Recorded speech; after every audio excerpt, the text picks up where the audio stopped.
समाज में थोड़ी सी असभ्यता और असभ्यता में अंतर नहीं समझ में आता ना, वो क्या है, जब वह लोग जिनको प्रॉपर नॉलेज नहीं है वो आगे बढ़ते हैं, वो कोई भी हो, चाहे हमारे घर का हो चाहे किसी के भी घर का हो, कोई भी हो, जब आगे बढ़ते हैं ना, और बढ़ते कैसे हैं, किसी तरीके से सोर्स से कैसे भी करके बढ़ जाते हैं, इधर उधर से कहीं से अपना जुगाड़ बना लेते हैं लोग। उसके बाद जब मुख्य स्थान पर बैठे होते हैं, प्रथम स्थान पर बैठे होते हैं उस क्षेत्र के, उस विभाग के, और उसके बाद वह जब निर्णय लेते हैं ऐसा जिससे उनको लगता है कि हम सभ्यता और असभ्यता, सभ्यता और असभ्यता दोनों में जो अंतर है उस अंतर को खत्म कर देंगे उनके हिसाब से, क्योंकि उन्होंने जो अपना जीवन जिया हुआ है, उनको जो सिखाया गया है वो तरीका गलत है। अब क्योंकि वो जुगाड़ करके आगे बढ़ चुके हैं, अब वो ये तो कह नहीं सकते कि भाई हमने, चूंकि प्रश्न उठ जाएगा फिर आपकी चेयर पे कि आपने कैसे ये प्राप्त कर लिया स्थान, तो वह ये सिद्ध करने में लग जाते हैं कि नहीं, यही तरीका सही है, इसी को सभ्यता कहते हैं। ऐसे बहुत सारे लोग मिलेंगे आपको। जब वो मुख्य स्थान पे पहुंचेंगे, प्रथम स्थान पे पहुंचेंगे किसी भी विभाग के, उसके बाद वह गलत होंगे तो वो उसी को फिर सिद्ध करने में लग जाएंगे, नहीं यही सभ्यता है, इसी को सही कहते हैं। जैसे आजकल आप देखिए बहुत जगहों पर नृत्य होता है, बहुत ही इतना घटिया किस्म का,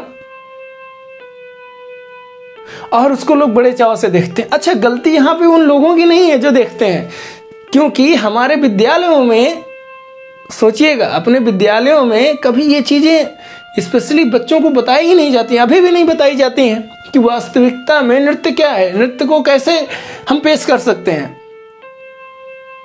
रियलिटी ये है कि आधे से ज़्यादा 80% जगहों पे यही समस्या है। बस जो बच्चे ने सीख लिया कहीं से, क्योंकि आजकल वो तो एक प्लान ही चल रहा है कैसे भारत देश की संस्कृति को बदल दिया जाए, उसको बस तुरंत वो बच्चे ने उसको देखा, उसी ने फॉलो किया, उसके बाद विद्यालय में वहाँ के प्रबंधक महोदय, प्रिंसिपल महोदय भी ताली बजा देते हैं कि वाह वाह वाह बहुत अच्छा किया है। अपने को आता नहीं है, सिखाएंगे तो टीचर्स को पैसे देने पड़ेंगे, एक किसी क्लासिकल डांस के टीचर को बुलाएंगे, प्रॉपर जो तरीके से सिखाता है उसको पैसे देने पड़ेंगे, वो देना नहीं चाहते तो भाई बस बस वाह वाह वाह उसको वायरल कर दो, ठीक है। अब जब वाह वाह होती है तो बच्चे कहते हैं अरे भाई इसने तो ये वाला जब डांस किया, नृत्य किया, इसमें तो वाह वाह मिली, इसका मतलब ये बढ़िया है।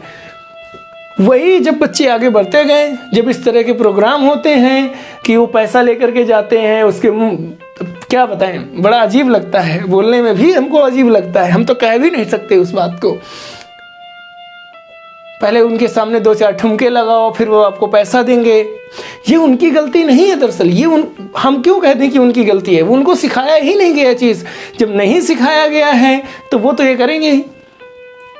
अगर उनको कहीं दिखाया गया होता कि कैसे जो हमारा भाव प्रदर्शन है वो कैसे करना चाहिए अंगों के द्वारा, तो वो चीज़ें अलग दिखती हैं। आप कथक नृत्य देख लीजिए, आप बहुत, हमने पहले ही बोला है कि आप बहुत सारे नृत्य हैं हमारे देश में, संस्कृति में, जो आप देखेंगे तो उसमें आपको प्रसन्नता भी होगी, अच्छा भी, सब कुछ आपको मिलेगा उसमें। लेकिन उसको साइड कर दिया गया। एक बार एक नृत्यकार वो बढ़ ही रहा था आगे, हमने उससे बोला, हमने कहा बेटा देखो, दरअसल थोड़ा हमारे जानने में है, हमने कहा कि देखो तुम कथक सीख लो या ये वाले सीख लो तो तुम्हारा जो है थोड़ा सा अच्छा हो जाएगा और बेहतर हो जाएगा। तो उसने कहा ठीक है, लेकिन हम उससे 1 साल बाद मिले। फिर जब 1 साल बाद मिले तो हमने क्या पाया, हमने ये पाया कि वह जो हमारा दोस्त था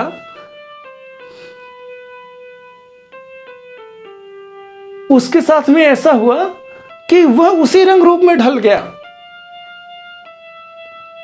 उसने वह रास्ता नहीं फॉलो किया। कहता है कि क्या करें भाई, इसी की डिमांड ज़्यादा है, अगर आप प्रॉपर क्लासिकल नृत्य कर दो या अच्छे भजन गा दो, कहते क्या गाया, और आप थोड़ा सा ज़्यादा इधर उधर कर दो तो उसके बाद कहते हैं वाह वाह वाह वाह क्या गा दिया। अब कल को किसी अच्छे स्टेज पे उसके सामने अगर किसी अच्छे नृत्यकार को जगह मिल जाएगी और उसके बाद उसको नहीं मिलेगी, तब क्या होगा? तब उसको इस बात का एहसास होगा कि नहीं, हमारी कितनी वैल्यू है, इस बात सामने वाले व्यक्ति की कितनी वैल्यू है। और यहां क्या स्थिति है, तो ये बातें अभी से एजुकेशन में अगर इम्प्रूव नहीं की जाएंगी तो नहीं मिलेगा, वैसे ही भटकते रहेंगे लोग। अब बहुत अच्छी बातें हैं, बहुत शिक्षा इसीलिए हमें ग्रहण करनी चाहिए, क्योंकि जीवन अच्छा हो जाता है। गलतियां सबसे होती हैं, एरर इज ह्यूमन बोला जाता है, लेकिन एक गलती एक बार और उसके समझना चाहिए। और गलतियों प्रत्येक, अगर आपसे कोई अनुचित कार्य हुए हैं तो आप उनको सुधारने का प्रयास करें प्रतिदिन। अगर आप प्रतिदिन नया करेंगे तो प्रतिदिन गलतियां होंगी, यह निश्चित है, लेकिन एक गलती एक बार।